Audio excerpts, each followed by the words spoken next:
हमारे YouTube channel पर खुश आमदीद। परवीन चौधरी का सलाम कबूल कीजिए। चैनल को ज़रूर सब्सक्राइब करें।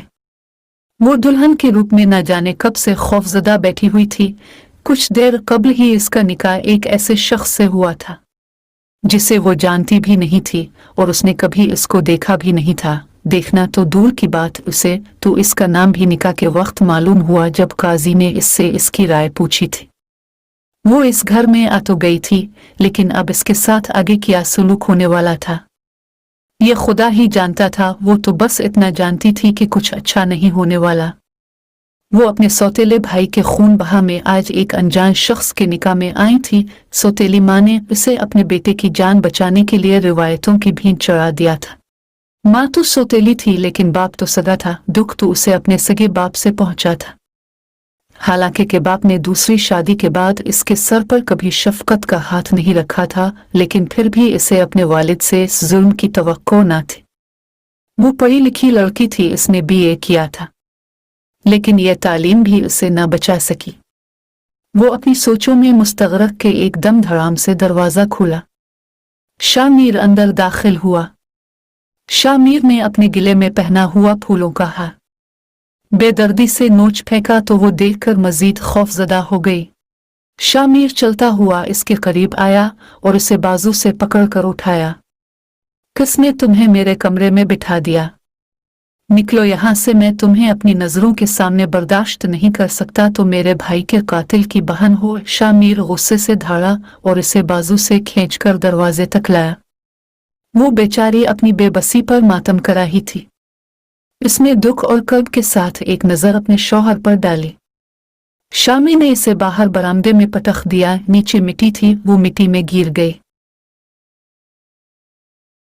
शामीर, ये क्या तरीका है?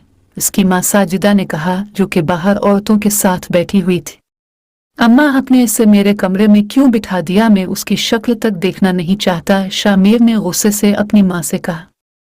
वहां पर मौजूद औरतों ने दुल्हन की शक्ल की तरफ देखा, जो अपनी बड़ी बड़ी आंखों से हैरत से सबको देख रही थी। अपनी झेल सी आंखों और मुड़ी हुई घनी पलकों के साथ वो सबको हैरत से देख रही थी। वो खूबसूरती के तमाम हथियारों से लैस थी। धक्का देने की वजह से इसके सियाह बाल जूड़े से खोलकर शानों पर बखर कर गए थे। इसका दोपट्टा तो दरवाजे में ही अटक कर उसके सर से उतर चुका था। अम्मा, मैंने अब्बा से कहा था मुझे कातिल की बहन नहीं कातिल चाहिए, लेकिन मेरी किसी ने नहीं सुनी। शामीर बोला, बेटा, ये हमारा नहीं सरदारों का फैसला था और सरदारों का फैसला हमें हर हाल में मानना ही था। साजिदा ने कहा, हम सरदारों के नौकर नहीं हैं अम्मा, हम भी अच्छे खासे जमींदार हैं। भिखारी हम भी नहीं है कि किसी के आगे सर झुकाएं। वो चीख कर बोला, बेटा, इसके भाई ने तुम्हारे भाई को जानबूझकर नहीं मारा, वो गलती से मरा। कोई कबायली झगड़ा तो नहीं था हमारा इन लोगों के साथ, बस एक गलती थी। शामीर की चची सकीना ने कहा, गलती? इसके भाई ने मेरे भाई के सर पर इतनी जोर से डंडा मारा कि वो इसी वक्त जाँ बहक हो गया, और आप कह रही हैं कि यह गलती है? चाची, यह गलती नहीं, यह खून है, खून। शामीर का गुस्सा उरूज पर था। ईमान अभी तक जमीन में गिरी पड़ी थी, न उसे उठने की हिम्मत हो रही थी और न किसी ने इसे उठाने की जहमत की थी अब तक। इसकी शादी की पहली रात थी, जिसके लिए लड़कियां हजारों सपने सजाकर अपनी प्यादेश सुधारती हैं। इतना बुरा सलूक कोई दुश्मन नहीं कर सकता है, और हाँ, वो दुश्मनों के पास ही आई थी। वहां मौजूद एक खातून को तरस आ गया। वो उठी और ईमान को उठा। शामीर, थोड़ा खुदा तरसी करो, खुदा के अजाब से डरो। बेटा, इस बेचारी का क्या कसूर है इस सारे मामले में? जरीना बीबी ने ईमान को उठेती हुए कहा, बस कर दे जरीना चाची, अगर आपका अपना बेटा इस तरह मारा गया होता तो आप ऐसा न कहती। शामीर कहता हुआ बाहर निकल गया। जरीना ने ईमान को दूसरे कमरे में चारपाई पर बिठा दिया।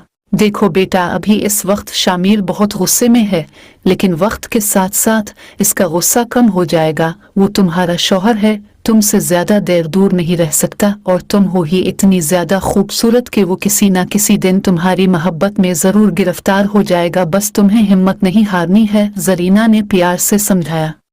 लेकिन ईमान की समझ में कुछ नहीं आ रहा था। वो तो खौफ से इस कदर कांप रही थी, उसे कोई होश ही नहीं था। जरीना ऐसे कमरे में बिठाकर चली गई। इसे किसी ने पानी और खाने तक का न पूछा था, इसका हल खुश्क हो रहा था। इसे पानी की अशद जरूरत थी, इसने सुबह से कुछ नहीं खाया था, भूख के मारे इसे चक्कर आ रहे थे। काफी देर के बाद सकीना को एहसास हुआ तो ईमान के लिए खाना लेकर आए। लड़की, खाना खा लो, तुमने सुबह से कुछ नहीं खाया, हम भी इंसान हैं, जालिम नहीं हैं, जुल्म तो हमारे खानदान के साथ हुआ था, पर खैर अब हिसाब बराबर हो गया, सकीना बीबी ने कहा।